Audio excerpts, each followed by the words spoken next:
So magandang araw kabola, sa video na ito, doon naman tayo sa MPBL kabola. Kung di pa po kayo pamilyar, no?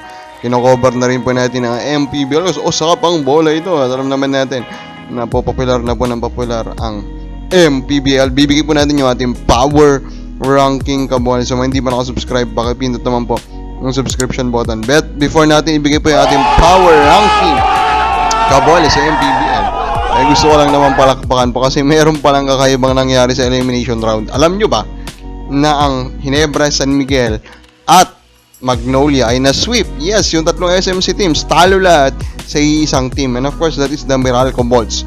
Ang Meralco Bolts na pinigilan ang sweep po ng San Miguel Beermen. Ang Meralco Bolts na tinalo ang Ginebra in a decisive fashion, at ang Meralco Bolts na nagpahiya po sa Magnolia, limiting them to 51 points kabola. Yes, they swept those three teams of SMC. Of course, we will not expect that to happen in the playoffs. I mean, kasi of course in terms of talent, and hindi pa rin po kayang sumabay po nung current roster ng Meralco dun sa roster ng tatlong teams na yun. Pero nakakabilib lang, no, they did that. And of course, those are three crucial victories for them. Now, ito na yung ating power ranking po sa MPBL. Ang ginawa natin dito kabola, sinimplihan lang natin, tinire natin sila, tire method tayo, 4 na tire kabola. So, kumbaga hindi natin sila ni ranking lahat-lahat. So, ang una nating tier kabola is mga playoff hopefuls. Yung mga sa pagiging natin is capable of reaching the playoffs.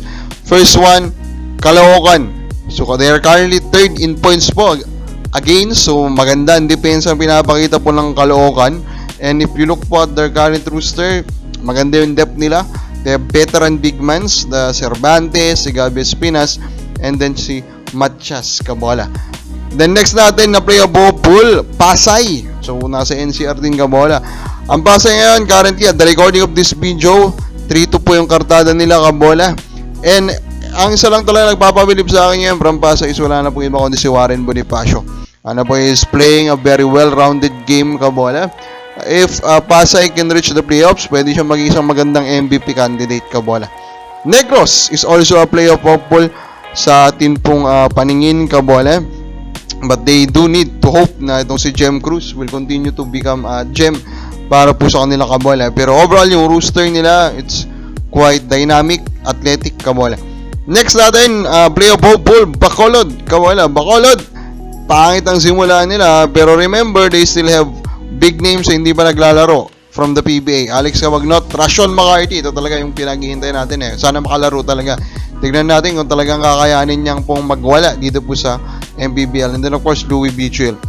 Mindoro is also a very interesting team. Paul Desidario is currently their leading scorer. And of course, may mga paparating din PBA veteran, Justin Melton kabola. So, tignan natin, baka meron din ibubuka ito. Next natin, playoff contenders kabola. Ito, talagang nandun na sila, no? Nasa range na talaga kabola. Batangas. So, this one, they have a good lineup. Although medyo hindi makakilala po ito, but they're led by Levi Hernandez at saka si Ablaza kabola. The next, Quezon Huskers kabola. I think Quezon Province po. At the recording of this video, undefeated po sila. And they're currently an defensive-oriented team. Sa depensa sila kumakana, no? Second po sila in terms of rebounding and number 9 po in terms of points allowed kabola. Now, may mga iniintay po itong player, no? Gab Banal daw, sa kanila daw ito. So, kasasamahan niya si Will Gozum in the near future. Valenzuela. Ito, may Jerkin yan sila. And we know that is a big name kabola. Tingnan natin, no? Kung unti-unti po makukuha po ni CJ Payawal yung kanang laro kabola. Bataan is also a playoff contender sa patangan natin kabola. Bataan. Of course, wala masyadong recognizable name kabola, pero they're currently 13 points per game and 5th in assists. A good indicators po yan kabola ng capacity ng isang team. Well, playoff contender din sa mata natin, Abra. I think alam natin sa mga nakaraan po na mga nangyari pong kontrobersiya, very very sure tayo kabola that they want to be there, they want to compete kabola, and that is a crucial ingredient kabola. Mga Dark Horse Championship hopeful, Rizal, who is currently 4-1 sa recording po ng video po na ito kabola. Medyo hindi makakilala yung mga players nila, no? Di recognizable. Pero there Alwin Alday, who is currently playing very well kabola as their main leader. Paranaque, 5-1 at the recording of this video. I think they are maximizing. I think madami silang home games Kabola, they're really maximizing that to their advantage, Kabola. They're currently number 1 in terms of points against. So depensa is their biggest calling card right now, Kabola. Nueva Ecija, ito isang kilalang contender na po sa MPBL, Kabola. Mga proven winners sa MPBL, Wick Macaloni, MJAI, Rob Solis, nandun sila, Kabola. And of course, nandyan sila JB Bahio and Magbuos to give size. South Cotabato, ito siguro nagulat kayo ba't nandito sila, no? Pero kakaiba tong Cotabato sa paningin natin kasi very modern. They are number 1 in 3-pointers made per game, Kabola, no? PBA level dami nilang shooter, halos lahat po ng wing and guard nila are capable shooters led by Kyle Tolentino and John Wilson. So tignan natin if this very modern type of team can do damage po pagdating po sa playoffs. Ito mga championship contender talaga, 5 po sila. Davao Occidental, at the recording of this video, 3-1 po sila, Kabola. Pero pag titingnan mo talaga yung kanila pong roster, Imbadens, they are currently second in 3-pointers per game, Kabola. And they have the size to compete with Andrade and Bongder, Kabola. Manila, it's all about the rumor that Greg Slaughter will be coming at the end of Japan B-League. Mag-iiba talaga ang magiging destinasyon, Kabola, nitong Manila the moment na dumating ang isang Greg Slaughter, Kabola. San Juan, currently an undefeated team, dami ding home games and they have been taking advantage of that, Kabola.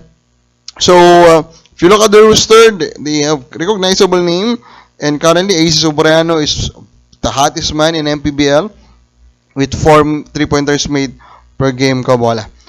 Now Zamboanga is also a championship contender sa paningin natin. Marcelino Twins ang nagle-lead po sa team na ito, pero ang pinaka-interesting talaga dito is that Louie Alas is their head coach. Alam naman natin, no, kung ano pong kalibre nisong si Louie Alas. And then of course, finally, Pampanga is of course a championship contender. They have the deepest team. They have the most talented team, Kabola. Pero sa MPBL kasi, sabi ko nga, may mga paparating pa. Greg Slaughter and the other PBA players po pang hindi nagpapakita, Kabola. So it's very interesting. Let's hope for the best for MPBL. Sa palagay mo, sino po dito ang makapanalo po ng championship? Comment lang po sa baba.